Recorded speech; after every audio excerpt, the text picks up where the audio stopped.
Hello, everyone, and thank you for joining us for this program featuring Luis Camnitzer in conversation with Alex Albero. My name is Olivia Casa, and I'm the Exhibition and Curatorial Manager at the Institute for Studies on Latin American Art, or ISLAA.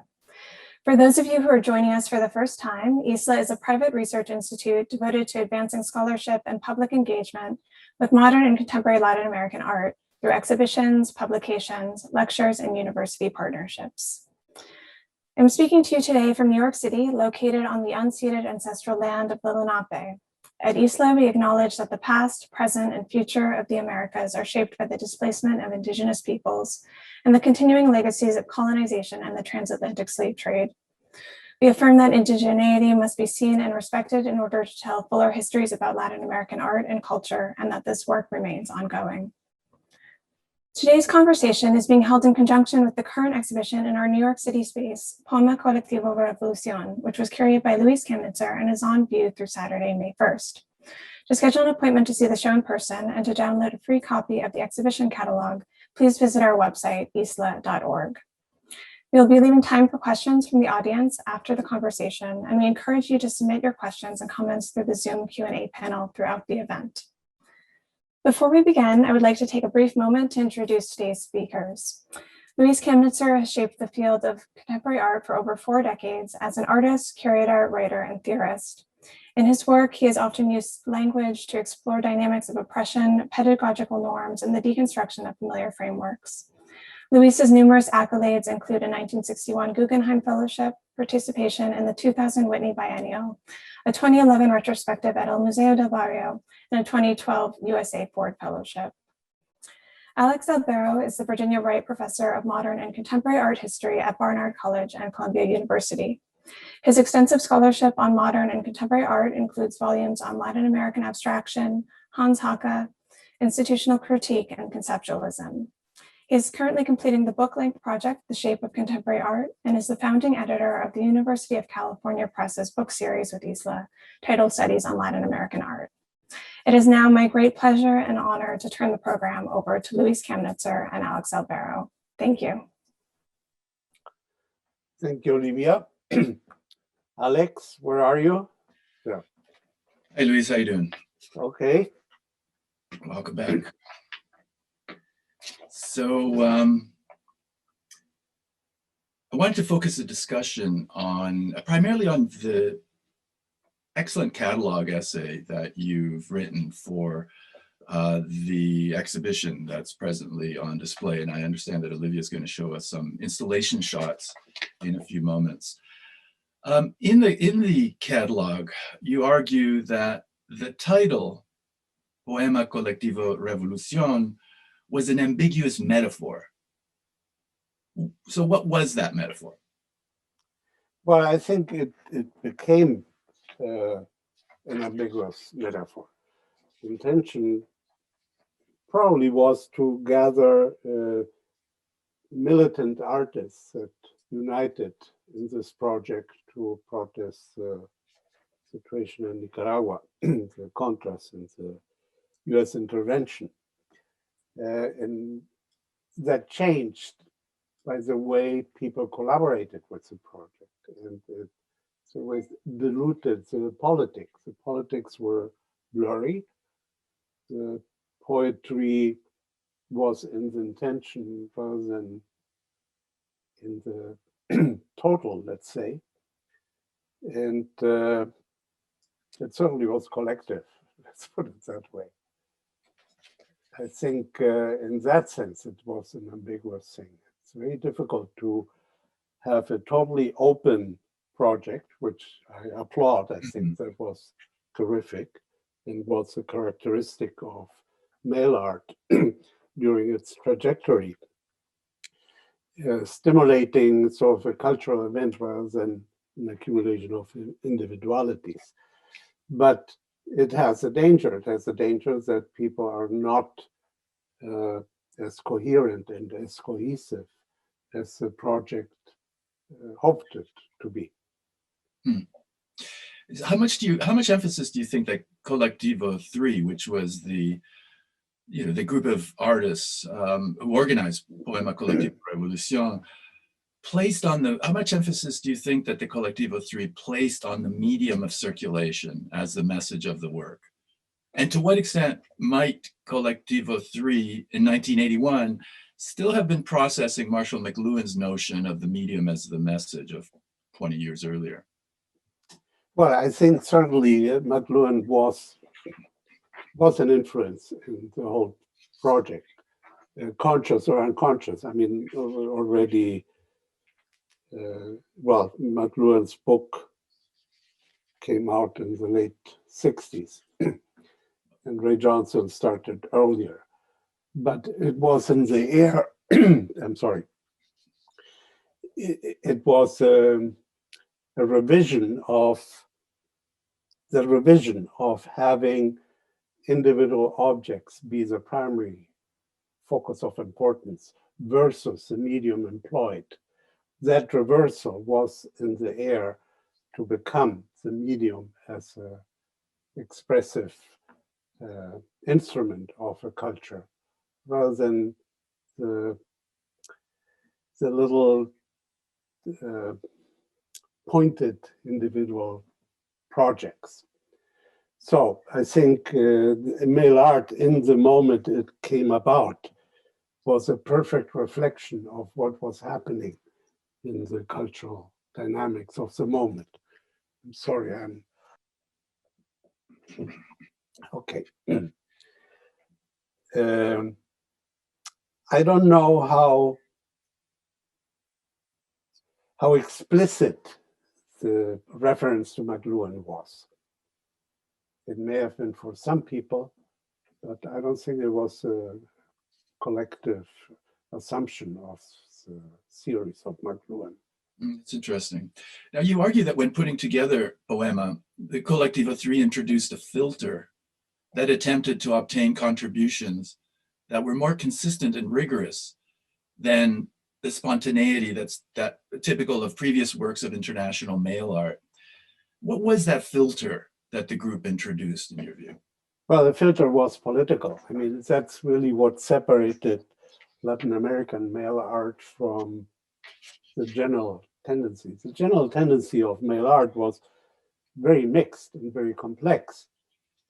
For Ray Johnson, it was a sign of friendship somehow, extend his area of friendships. It was a very nice and partially sentimental way of handling and exploiting that medium.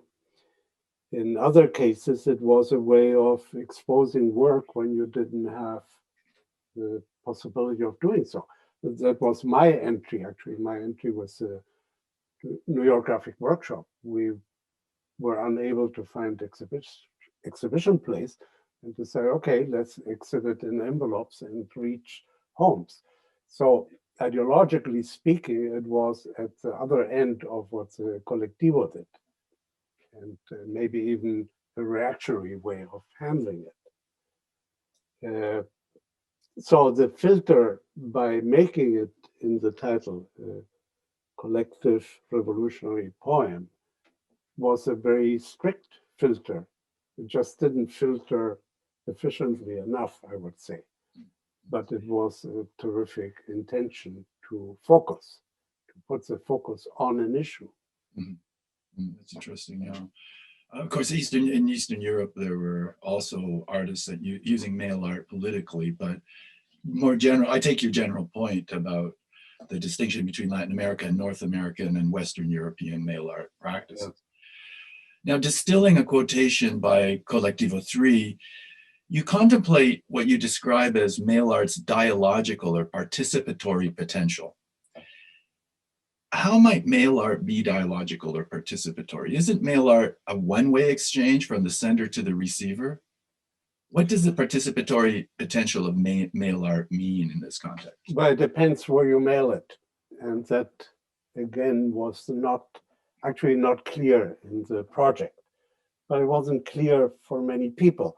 You could mail and remail, which would be achieving that participation.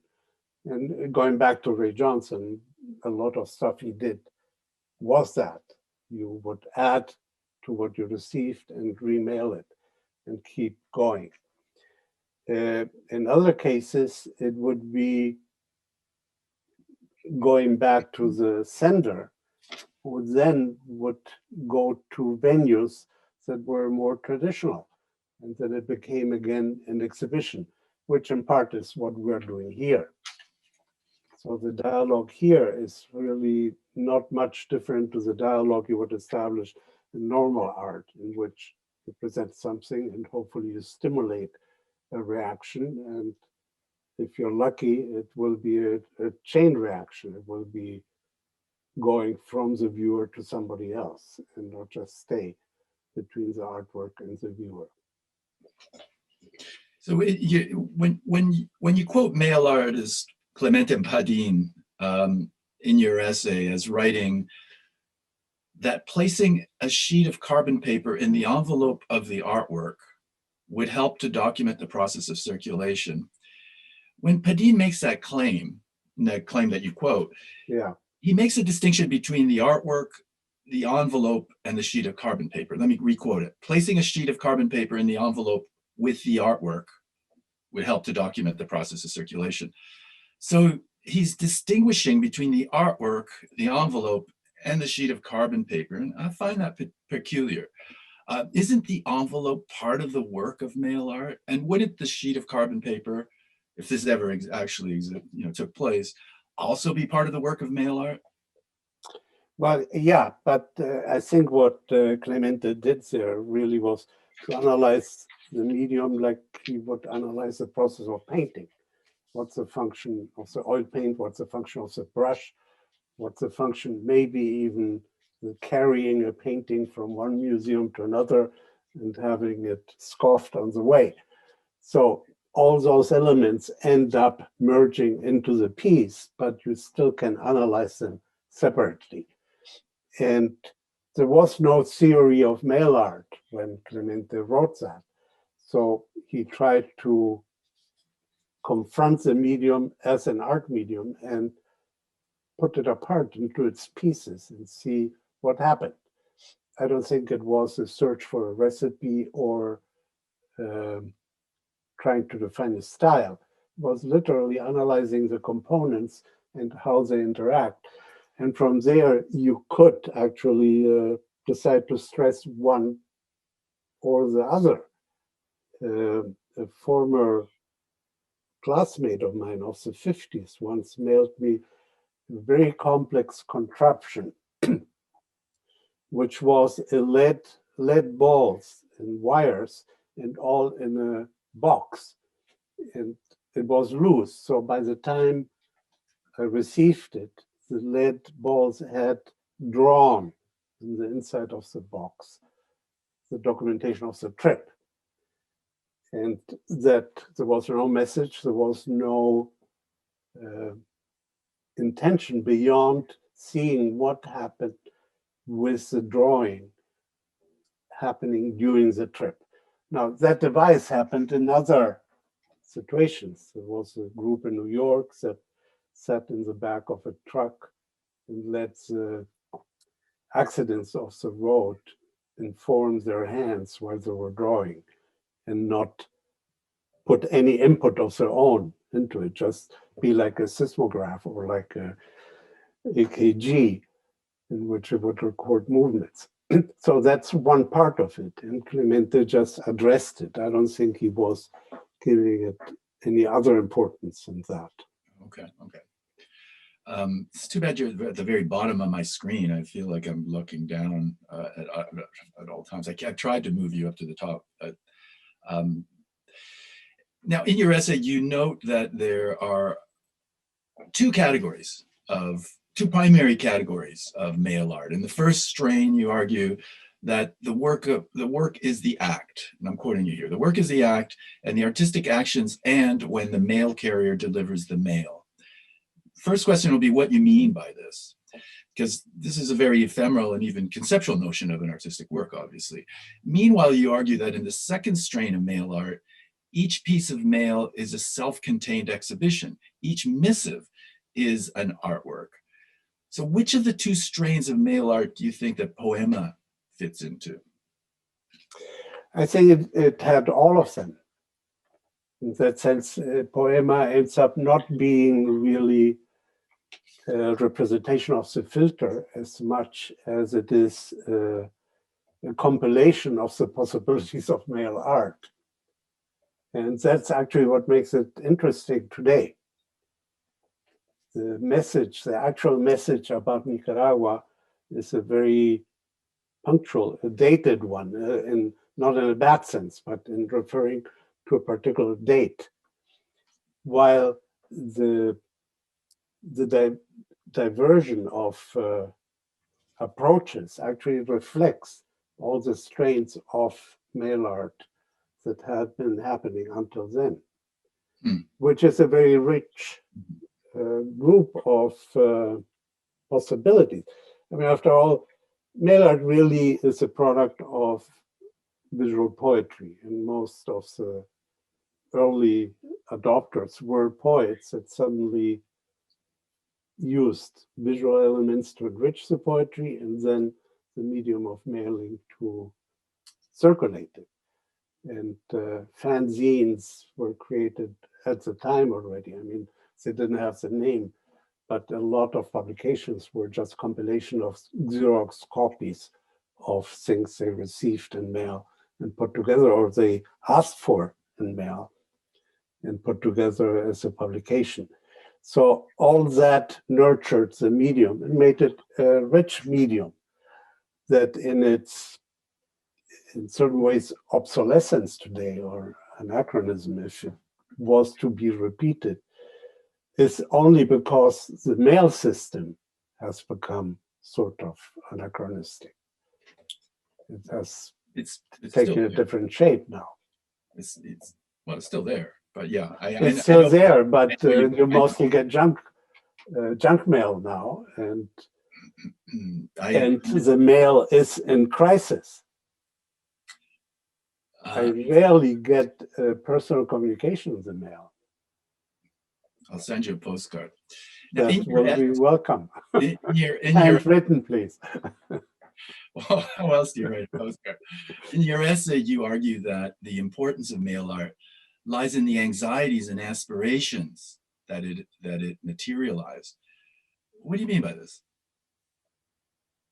I think I need more more information about that sentence. Well, I'd have to go back to the sentence. I'm sorry, that's not going to be possible right now. But let's move on. It's an interesting moment that you in your essay where you locate the poignancy of mail art in certain the tension between anxieties and aspirations that it materialized. But let me move on. To what extent do you think that mail art developed the noise in the channel of circulation, everything between the sending and the receiving, as a crucial element of the artwork's form?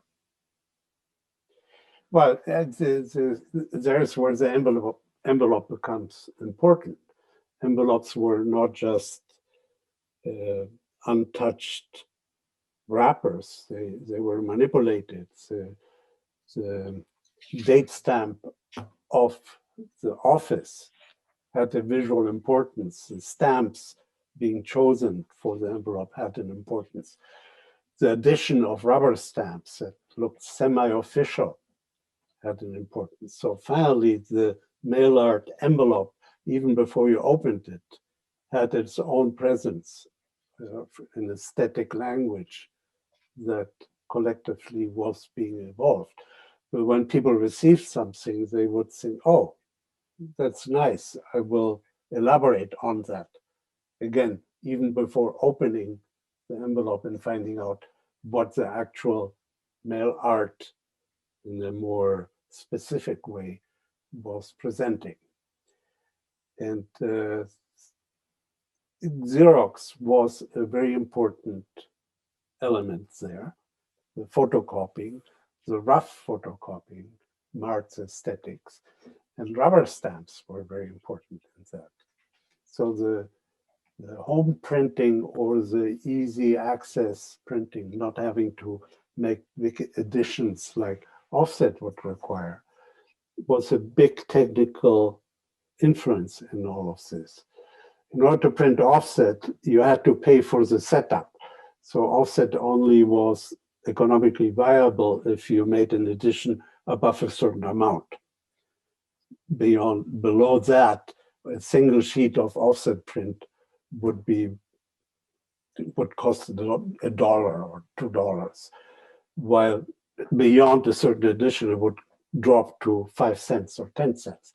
So when photocopying came in as an available technique, you would go to a stationery store and pay 10 cents for a sheet. That was a revolution. I mean, it was not on the level of Gutenberg, but it was a revolution in terms of access to multiplication. That marked mail art very strongly. That access in remultiplying would then produce noise, which would predominate in a lot of mail art, as it did, I would argue, in a lot of conceptual art, as it did in Andy Warhol's silk screens. Glenn Ligon's paintings today, there's a kind, the noise in the repetition of the same is a fundamental part or crucial part of the artwork's meaning. Now you just mentioned something. I would separate Warhol from Ligon and others. Where Warhol, what he explored was really the mistakes in printing. That is, what happens if the screen clogs? Is that noise? Yeah, it's noise, but it's, yeah. So he rescued the noise to become the carrier of the message, which was very interesting. I mean, there was a breakthrough in printmaking. I consider Warhol an important printmaker, I would say more than an important artist, but just in terms of what he did to the craft was very important. You claimed a few moments ago, but you also claimed this in your text, that political protest was an important strand of the mail art movement in Latin America. Do you think that mail art was a movement in Latin America? And how forcefully would you argue that mail art was an international art movement? And I'm putting pressure on the word movement here. I'm trying to think if it was an actual movement or the construction of an art mafia. That's a little harsh. And I think it was more the latter. It was like you were an acolyte of a medium to a great extent. In Latin America, because it wasn't possible for repressive regimes to really inspect every mail piece. And in that sense, actually, the external manipulation of an envelope was a giveaway and was not a very good move. But in general, to use mailing to disseminate what was considered subversive information was a political solution. It was responding to a need to evade repression. And that put a mark onto mail art in Latin America. So a lot of people that were not that interested in mail art as a movement still were interested in using that vehicle to spread opinions. And how much does that exceed Latin America to become an international art movement? Or how much? Well, I think in East Europe, it also had some impact. And in general, I think artists are a mixed bunch of people. That is, they're both ideologically driven sometimes and guided by personal ambition as well. So how do you bring those two things together in the most elegant way? I think that's a dilemma we all have. You claim at the end of your text that regardless of our opinion of the quality or artistic relevance of protest art without having directly experienced the historical dramas in which political artworks arose. And you give Picasso's Guernica and Goya's Disasters of War as examples. Without having directly experienced the historical dramas in which political artworks arose, quote, our ability to empathize with political art is minimal. What exactly do you mean by this? Doesn't it go against the entire genre of documentary, which almost by definition trades on empathy? Yeah, but the examples you find to do that are very small. I mean, Examples you in have what? some classic photographs, which are like the dogs that had attacking black protesters during the civil rights movement, where one of those pictures was instrumental in raising awareness collectively. You have the girl with napalm on her body in Vietnam running to try to escape her own flames. That was an important picture that turned collective awareness against the war in Vietnam. So you have cases like that. I doubt that Guernica did much as an artwork in that regard. It did, if anything, as a symbol into which a lot of narrative was fed in to give it prominence. But if you look at the painting without that, I don't think that you leave the painting there, oh, I'm going to fight against war now. I know what you mean. Also with Goya, also, I understand what you mean, but yeah. But documentary by its definition is empathetic, isn't it? And I mean, the examples you gave, they're the most obvious, but one could be a lot looser with this and say, even a documentary film, or even a documentary photographs of, say, Walker Evans's photographs for Let Us Now Praise Famous Men. One is to empathize with the subject that is being depicted, by definition almost. So to a certain extent, that very genre trades on empathy. Yeah, but now we're talking about documents, how much documents, that is faithful recording of events can influence, versus how much the digestion in art media can do that. And I think it appeals to different strengths in one's mind and different responses of emotion. So when you talk about art, I think it's much more difficult to move those strings. And if you do, it's a more permanent move. While the document may elicit an immediate response of indignation, but I don't think it remains that long, mostly that long in one's. Let me approach this from a different angle. Yeah. You argue. But I'm making the difference where I don't think that male art was documentary in that sense, or very rarely was. Well, yes, okay, I get the point, but you were connecting, this is more relating political art or protest art to documentary, which you're relating male art to. Let me approach this from a slightly different angle. You argue that, like religious art, political art seeks to rally support or win people over. That's a quote unquote. But isn't there also a pedagogical dimension to political art? Not rallying or winning over, but teaching? Doesn't it also seek to educate people? And if so, isn't that very process of education political? Of course. I mean, I would not, I don't see why separate into categories, political on one side, education on another, and art on another. I think everything is education ultimately. We're trying to convert the interlocutor into a certain direction. And that direction may be explicit, narrow narrative, or it may be a conversion into a mood, or it may be a conversion into a certain direction of actions.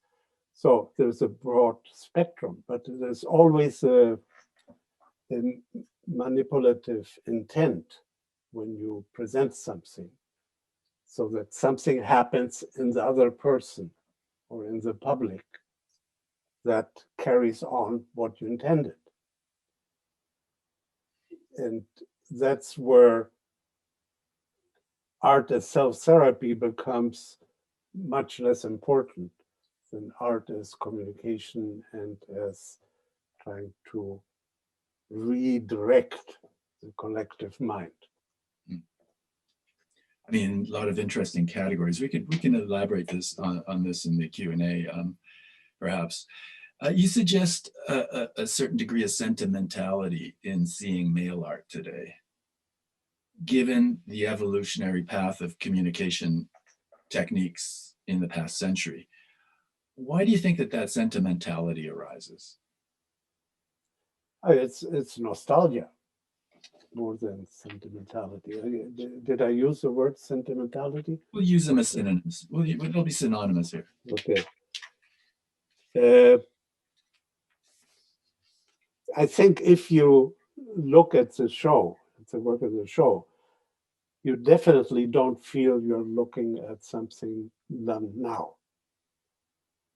You feel the atmosphere of the past, which is connected with the importance of the mail and the mail carrier. I mean, I live in a suburb, so I know my mail carrier, but most people don't. And in fact, Ray Johnson lived about 5 blocks from where I lived in the late 60s and 70s. And we would mail each other stuff. But we shared the mail carrier. So the mail carrier would come at my door and wave a piece of Ray and say, "This is a good one." You had no idea what was inside, but just by feeling, and I remember the piece, but the piece inside had a brush, a painter's brush, I mean a wall painter's brush. So it was a rather bulky thing, and through the envelope you felt there was something important inside, which it wasn't. But in any case, the mail carrier was all excited about that. So it was a certain way, suddenly a mail carrier was an art critic of sorts between Ray and me, which I thought was really nice. Now that today wouldn't happen. And remembering that puts me in a nostalgic mood. And that nostalgic mood is the same, I think, that you would feel confronted with most of the pieces in the show. I still don't understand exactly what wouldn't happen. Do you not know your mail carrier anymore? And today I do, but that's because of where I live. I really do need to send you something. Okay. You describe mail art as a medium that aspired to be a crucial part of an informationally democratic society. That you maintain was its dream. Yes. But then you argue that in the field of communication, mail art was little more than a frustrated attempt to grasp a potential that would soon be realized by social media networks. How do you reconcile that contradiction or dilemma in the history of mail art? I think when mail art was at its peak, it assumed that mailing was a way of doing this for lack of owning a newspaper or owning a media company, which always was a big conflict artists had. I mean, we did printmaking thinking we were democratizing art, but we ultimately were using a medium that was extremely rare and expensive. And to make a woodcut or make an etching, just in terms of labor, was totally uneconomical. And still, we lived in this idea that we were fighting what the New York Times would do every day by delivering a paper. and not really, I mean, very few people were able to access the media. Alvaro Barrios managed to get El Tiempo in Colombia to give him a page to make what would have been mail art, make it a newspaper page. It was a terrific step forward. Or Dan Graham did something with Art Forum along those lines. Although it was within the elitist public that would read Art Forum. But in any case, the access to mass media was really out of reach. I mean, freedom of the press was freedom of the owners of the press, wasn't freedom of expression on a massive level. And mail art seemed to promise on a humble level to do that. And that was by definition limited anyway. But with social media, that changed. And so we're entering a new era of this. And I have a great confidence in memes. I think memes, once we really learn how to use them, that is not just to be witty and funny one-liners, but really to use a medium to explore unknown things, to explore those things we try to explore when we do real art, in quotes, can be a phenomenal cultural tool and put together what we do as artists individually and what we try to do in mail art and what we dream to do constructing a utopian society. I'm sure some of the Q&As will take that issue up. So let me just move on. Your essay concludes that from an art historical point of view, the poema was only a minor success at best. Why only a minor success? As a group, it did not give the message it wanted to, number one. Number two, the circulation it had was and is very small. It may be enlarged now by putting it on social media, by putting it on the web, but in that step, it will be reduced to be an art historical event and not have the action it intended to have.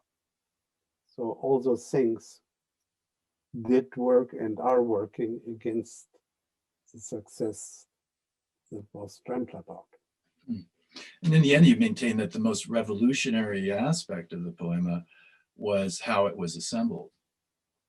That it did in fact formulate a revolution because of its collective nature, not because of its artistic aspirations. What do you mean by that? Perhaps we can narrow that out a little bit. Well, the idea of being a totally open medium, that there was no quality control in terms of canonic judgment, was an important factor. And I think it's one to be rescued. Finally, because I see that there are questions coming in, let me ask you one last question before we go to the question and answer period. What do you mean when you write that, quote, the fact that we're discussing Poema Colectivo Revolución today may well have more to say about ourselves than about the 1981 work itself? I think that what we are taking with us with this project are seeds to work forward. So I mean, there are two ways of looking at art. One is a symptom of the times in which it was produced and leave it locked in there, respectfully or not respectfully, but it's a way of burying it in art history. And the other one is what what we're looking at doing in terms of giving us options to be applied today towards the future. And I think this project has stuff that we should think about and learn from. In that sense, I think it is important in terms of how it looks in art history. If you use canonic criteria, then it becomes less important. I mean, it does not compare by intention and by realization with the top art production that was being done at the same time, and actually by the same people. So the medium itself brought in a humbleness on all levels of production that, art historically speaking, reduced its importance. But in terms of the potential and the seeds, it did not. I think those are still there. That's super interesting. Look, I've got a few questions from the people listening. First question is from Paulina Zamora. Were you, let me see this sentence here, where you mail art is key, but if the objective was political in Guatemala's case, the letter for Poema Colectivo, as well as the letter for the contrabiennial 10 years before, never were made public because the state made sure it did not circulate. How can it be political if it doesn't circulate? How can mail art be political if it doesn't reach conflicting territories where voices are silenced? Can you see that question? Yeah, I opened it. I think it's not just a Guatemala issue. It's that's where we're talking about seeing mail art a little bit as a construction of a mafia. I mean, it fed into itself and reaffirmed itself. And the opening was only partial. It was word of mouth to some extent, or mailing. And the actual public was not reachable. Not only because the system would not allow it, but also technically. You cannot mail to a couple of million people to raise their awareness. So the action was very limited from the start. I would not use Guatemala as an only example for this. And she mentions Contrabienal. Contrabienal was also basically a publication trying to raise awareness of artists. It was not trying to change the mind of everybody. It was really an attack. It was part of the institutional critique movement, basically, trying to denounce the Biennial of Sao Paulo as a voice of a torture regime and encourage artists to use the publication as an alternative show instead of participating in the biennial. So it was within a rather narrow group of people that the project came up for and had some effect. Now, Paulina Zamora asks another question, which is that, again, documents were the reason for which many artists and intellectuals were killed in Central America. So there was no mail art movement. Mail was intervened as everything that could reach the public and give them voice. So as with everything that could reach the public and give them voice, mail too was intervened. So if the actual conflicting countries continued to stay in the same state, why insist about the political aspect when the effects didn't reach the most vulnerable territories? You have to talk about Central America, and I think this is the key question for us right now. You have to talk about Central America as separate from the rest of Latin America.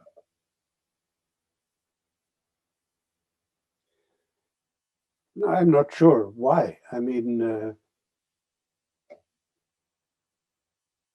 No, I don't see why.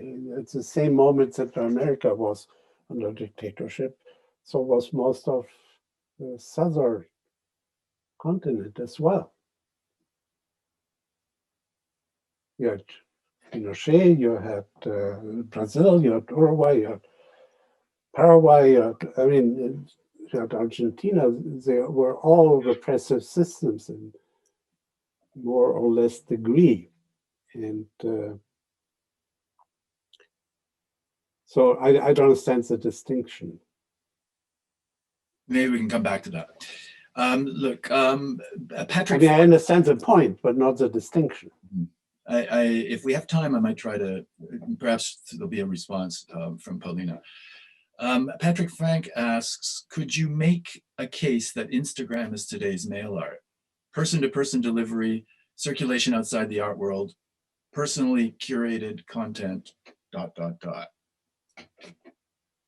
Yeah, I would say yes. And I'm still personally illiterate in Instagram and use Facebook, which tells my age by now. But yeah, I think social media are the update of mail art and much more effective. And I'm not sure we're using it in its full potential. I think we're not. But I think it's a terrific medium, yes. Patrick, that's a central part of his essay in the catalog. It'd be something to, if you should look into that. We sent you the link to the essay in the chat. Ernesto Rivera asks, how does fragmentation condition the meaning of Poema Revolución? How does mail art challenge the art market? Well, I don't think it changes the art market, and the art market is very difficult to change. No, I think it reflects tensions. It reflects the attempts of artists to do certain things and the inability to achieve that.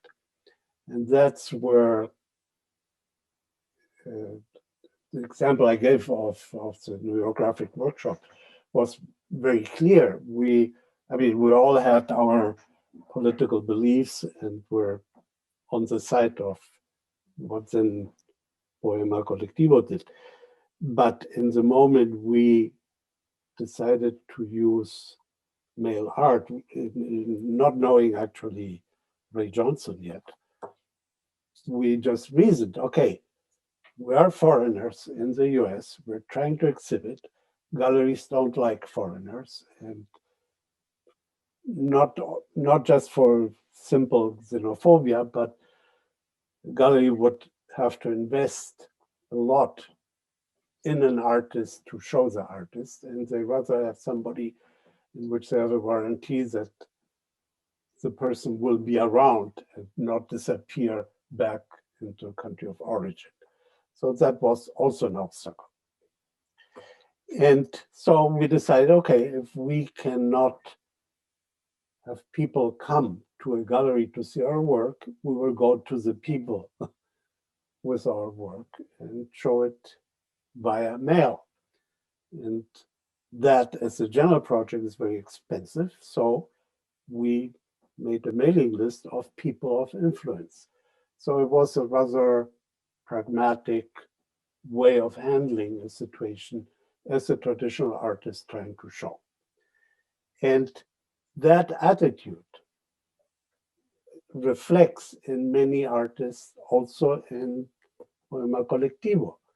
That is, you have people with 10 contributions that are not political, and they're obviously basically to occupy real estate in a public arena and network, which is what we were doing in the late 60s, or mid 60s. That is an issue all artists still have today. How do you get through to the public? And the mail art is an instrument that works on a step. It doesn't go the whole ladder to affect the market, obviously.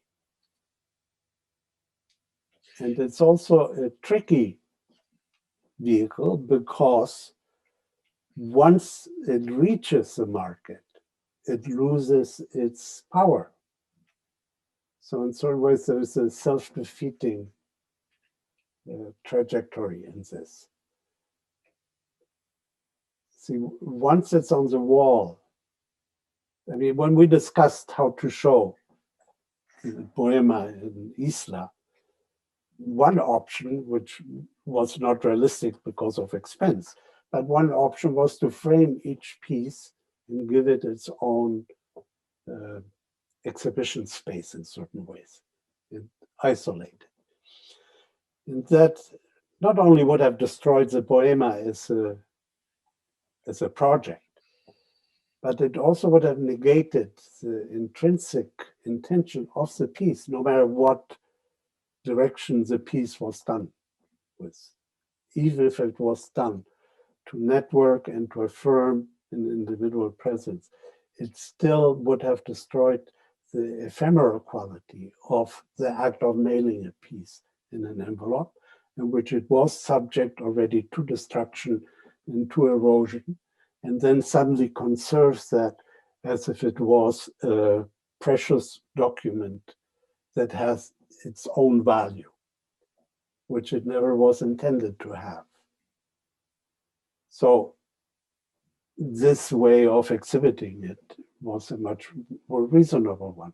And we exhibited not the originals tacked to the wall, but faithful reproductions as a compromise of sorts. So the originals are in files that you can handle and watch in plastic envelopes, but they're not tacked on the wall, which would be a way of destroying physically or affecting the material presence of the sheets. And Andres Uribe Cadenas draws us back to the question about sentimentality and nostalgia. And he says, how do you see, Luis, the nostalgic coming back in visual poetry? The retro vintage look of typewriter art nowadays, would you think it may be a type of archaeologic approach and some kind of resistance to the speed of contemporary technology? I don't think you can generalize. I think for some people it may be that, but it's a little bit like with photography, and some people use 19th century gum arabicum sensitized photography, which doesn't make any sense today, except that the nostalgic factor in the appearance may enrich the point you're making with your piece. So you would not use it for a retro, how can we put this, to bring back a retro technique, but because it would enrich the message you are working on, the message in the broadest sense.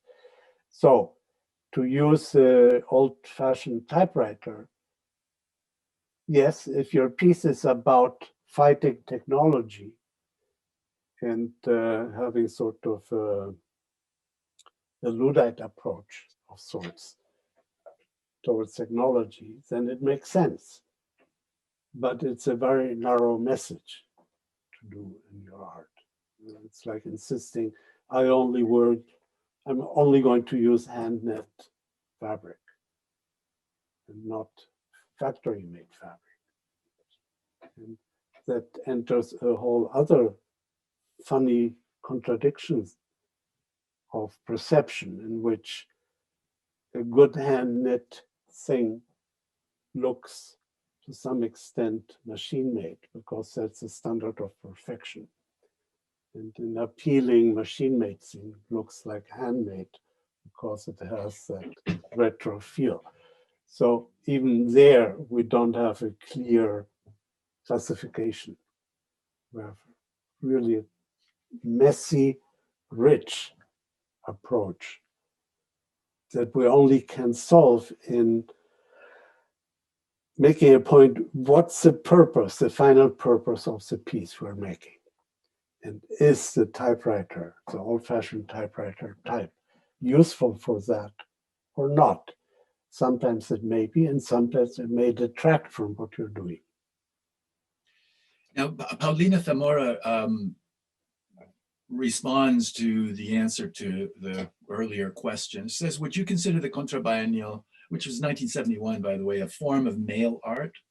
If so, it did generate movements like Mikla or the Artes Visuales magazine from Rita Eder. Then came so many events around Latin America, Tucamanarde, etc. Why not establish even a this is the question, why not establish even a historical or conceptual thread between Contrabienal and Poema Colectivo?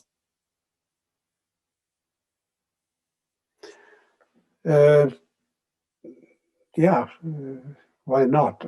It never occurred to me. I mean, first of all, Contrabienal was not the beginning of Mikla, but it was a consequence of Mikla. At the time, we were a group of artists and intellectuals that had issues with what then was the Center for Inter-American Relations, and today is America Society. And the issues were political. That is, the board of the Center for Inter-American Relations was basically all the enemies and exploiters of Latin America. It was the CEO of Exxon, it was a former ambassador that engineered the coup in Dominican Republic, another former ambassador in Brazil that engineered the coup there. It was all the people that as Latin Americans, we really would like to have jailed instead of on a board that was sponsoring our art. So it started with boycotts. I think I'm the only person still boycotting America Society out of habit, although the institution changed. But that group, which at some point was like 70 people, became at some point very interested in art issues and how the institution was handling artists in terms of their promotion. And that caused a split. And from that, which started as a Latin American museum, Museo Latinoamericano, had a splinter that became Mikla, which was a movement for cultural independence of Latin America. And then came the biennial in Sao Paulo, which was a very debatable biennial because it was done under dictatorship. And there we came together, those groups, to fight that biennial and to offer an alternative to artists to show in our publication rather than in the biennial. And there was also an open call. And we got money to buy an offset print and printed it. So the process was not that much thinking about mail art, to be honest. It was more thinking about what do we do as exiles or refugees in the States coming from Latin American countries. How can we unite Latin America against the biennial? How can we, I mean, I don't want to go into the whole history of this, but we ended up making the publication. The publication, I don't know how many we made, but I would say it didn't reach the scope of being mail art. It was too expensive for that. And it circulated among artists, and primarily the artists that participated. It was a great project. Esther Gabara asks, she writes, thank you very much for this interesting exhibition and conversation. Luis, I'm very interested in how the particular history of repression and revolution in Mexico informs your understanding of Poema Colectivo Revolución. That is, the modern Mexican state has co-opted revolución for the PRI's party dictatorship and the repression it practiced masquerading as democracy. Mexico in 1981 wasn't Argentina or Brazil, and I say that without denying the repressive tactics at work. I'm interested if you would think that history was embedded in the artist's use of the word revolution in this locus of mail art. And if so, how did that alter the political strategies and poetics of their articulation of mail art? Well, I think when at that time, the word revolution was used as a positive trope, we all still were thinking about Cuba. And we're thinking about Cuban revolution and Cuban culture in particular as an alternative to what capitalist hegemony was promoting. So even those that had some points of discrepancy with what was happening in Cuba or had happened in Cuba, it still was an interesting model to consider. So the word revolution was very much embedded with that and not with Mexican tradition and deterioration of the word through the PRI. And when the Nicaraguan revolution happened, it was under that same model. It was the Cuban model. It was not following the Cuban directions or copying it, but it was the same drive, that the same fight against Batista was repeated against Somoza, and the same wish to have equality and social justice in society that informed the Cuban Revolution, informed the Nicaraguan Revolution. Now, how easy or difficult that is to sustain is another issue. But that abstract romantic notion is what was behind the Poema Colectivo, and is what was behind Contrabienal ultimately, and behind all leftist movements that happened in Latin America during those 2 decades or 3 decades. I've got a question from an anonymous attendee. And it's an interesting question. To what extent is the poema a Latin American work or not, given that the contributions from artists were beyond the region? And either way, what are the implications of arguing either way? No, I think that's a good question. I think the intention of the poema was support, and support was to be international and not just local. So the call was to support Nicaragua in its plight and how to stop the contrast of messing up something that was intended to be a movement of independence and not of submission. And therefore it opened up to the whole world, and that was fine. It still was a Latin American project in which international contributions helped to give it strength. At least that was the intention. A question from Milagros de la Torre. What would you say are the main differences when an artist acts as a curator of an exhibition in parallel to when an art historian or curator acts as a curator of an exhibition, if any?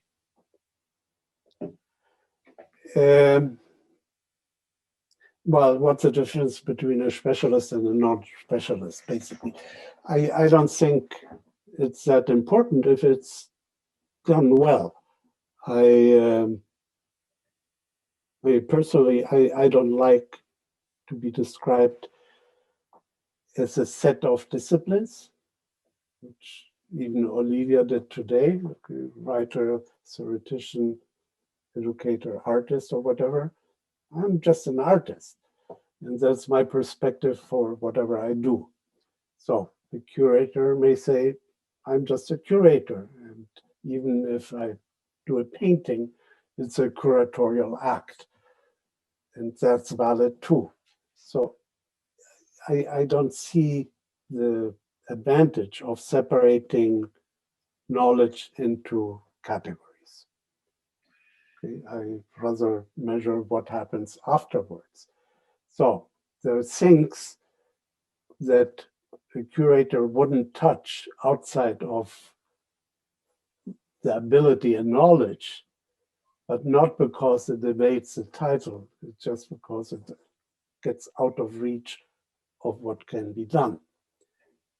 If I curated this, first of all, it was auto-curated to begin with. I didn't have to do much, which was very nice.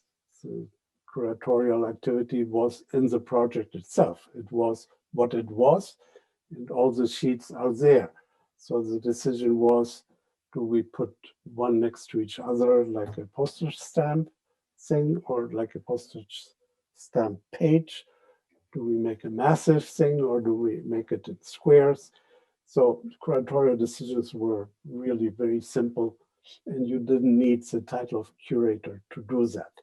Art historically, it was very simple too. The history of male art isn't that complex, and some ways one way or another, I was part of it. So I had some credibility in engaging in that. And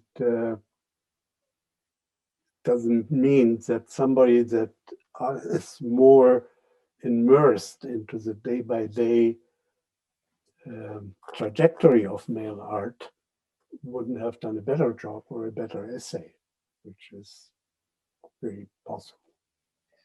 And Stefan Romer asks, to what extent would you say that this segment of male art, by which I presume is meant Poema, the Poema Colectivo Revolución, is based on research in cultural, political, and theoretical aspects? Which status had theoretical reflection?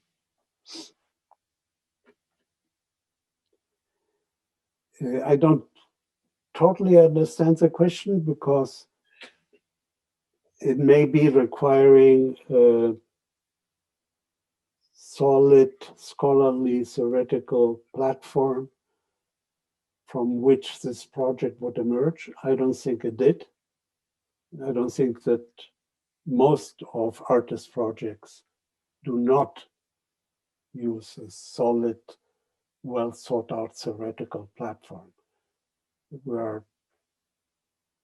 I think most of us are ideological beings that act through sympathy more than through research.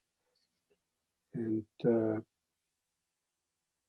Poema reflects that, the Poema Colectivo, and doesn't intend to be more than that. I don't think it tends to be the illustration of a complex, erudite political theory or anything like that. It was a much more gut aesthetic ideological reaction. That combination on a more modest level produced this and produced most of male art. And Edina Dugane asks if the poema, is the poema a form of visual solidarity? What does it tell us about the limitations and potentialities of solidarity with Nicaragua or Central America more broadly in the 1980s, especially from a south to south axis? It was a call for solidarity. And I think that's really what generated the project. How can we enlarge the sympathy and empathy for this cause among our peers? And peers in the most extended interpretation of the word, that is, by being open, it was welcoming new peers. But the main thing was solidarity. I think that was the point. It was not a South-South, it was, Nicaragua was a continental cause. It was not a Central American cause. The sympathy in Tierra del Fuego was probably as high as it was in Mexico. So I wouldn't narrow it down in that sense, geographically. It was not an arcane event. Everybody knew about it. So a lot of people just wanted to leave a signature of, like a manifesto that you write your signature in, like a change.org thing, which ultimately, I don't know how much it does, but at least helps you feel, okay, I did something. And a lot of this was that. And some of the works are even the political, some of the political works are just that. People that said, okay, I don't have time to get involved in this, but I have to be part of this. So here it goes, and mail the stuff. So solidarity was a big word. And Gustavo Perez asks, and I'm going to paraphrase this, what level of interest do you detect on the part of young artists in mail art today? On one hand, I would say I don't have a clue. And I think young artists are probably more focused on exploring social media. On the other hand, MoMA had a page dedicated to the Poema, the Museum of Modern Art in New York, in which they showed part of it. And then they had a call to people to send new works within that project. And they are on the web as well. Now, what was interesting is that when you look at the new work, it could be mailed, it doesn't have to be mailed, it could go through social media, but aesthetically, it's very neat, very precise, obviously based on Photoshop and computer media of visualization, and informed by advertising aesthetics. And I found that interesting. It's a very neat, they're all neat presentations. I'm not judging now if good or bad, but there is a shift. And I don't know how many of the participants, or the new participants, would be interested in actually mailing it. I think the destination was MoMA's page, which raises other issues. And William Schwaller asks if you could elaborate a bit more on the idea of the mail artists imitating official bureaucratic marking, stamping envelopes and documents in their pieces. Is it always a critique of institutions? A strategy for bypassing censors or scrutinizing or closer scrutiny?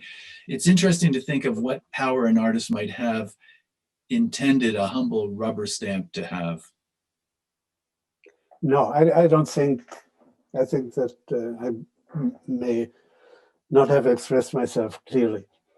I did not imply that the manipulation of envelopes tried to look official. What I tried to point out was that the aesthetics of the mail envelope were elaborated on and were extended, and in fact making it less official, making it a giveaway. This is not a normal mailing piece, but an art mailing piece. And in certain ways, in a repressive moment, that would already tell there may be something problematic inside of this envelope. So I did not mean the faking.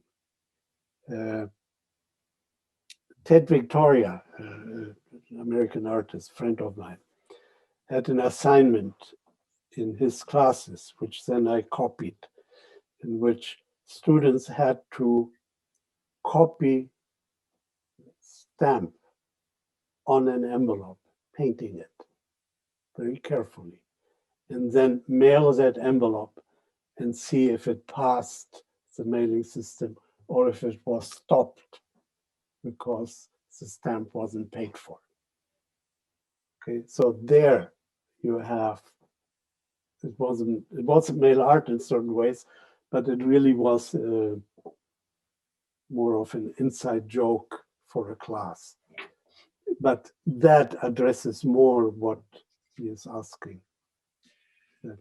Now, Paulina Zamora responds to our previous conversation. She said, and let me just read it to you. It's not really a question. The reason that I say that the Contra Bienal and the Poema have to be just talked about separately is because not much has been researched and studied in terms of the history of art and culture in Central America.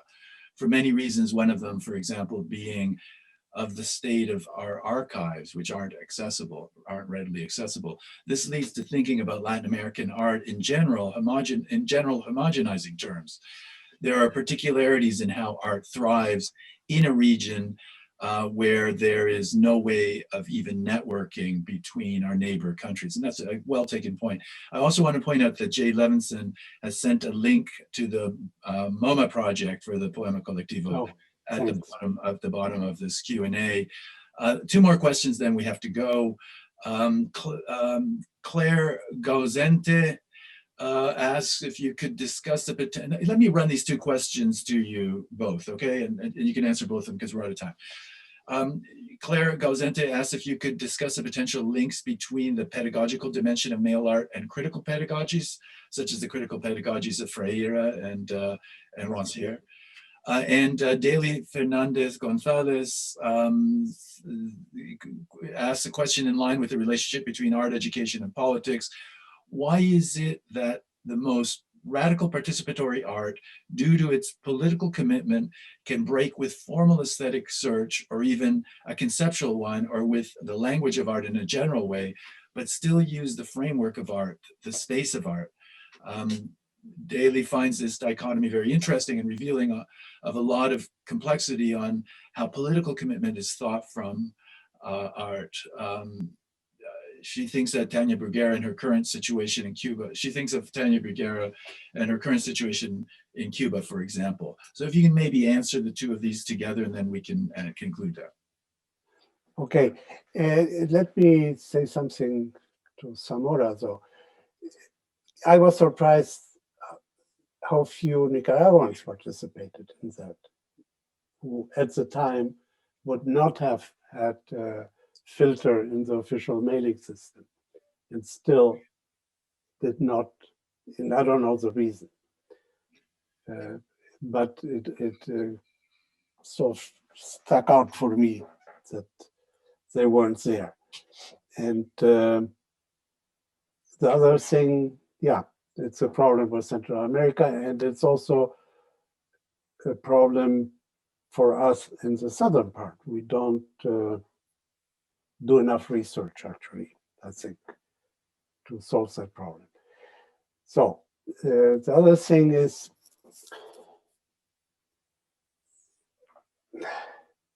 it's more complex. I think in part, you use art system, art language, art environment, because you feel that there's a lot of power in there, that is power holding people. It's the upper crust, basically. And one thing you would want as a political artist is to make that crust aware and help in the change. So it's not just coming from the bottom up, but it's also changing from the top down. It's also, you use, in any communication, you use conventional language to communicate.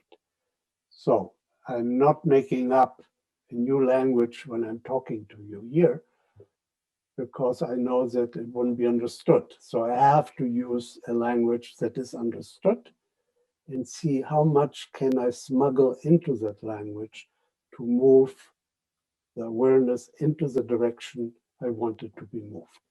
So an artist by training is within the art language and knowledgeable of that code and knowledgeable of those venues that show that code.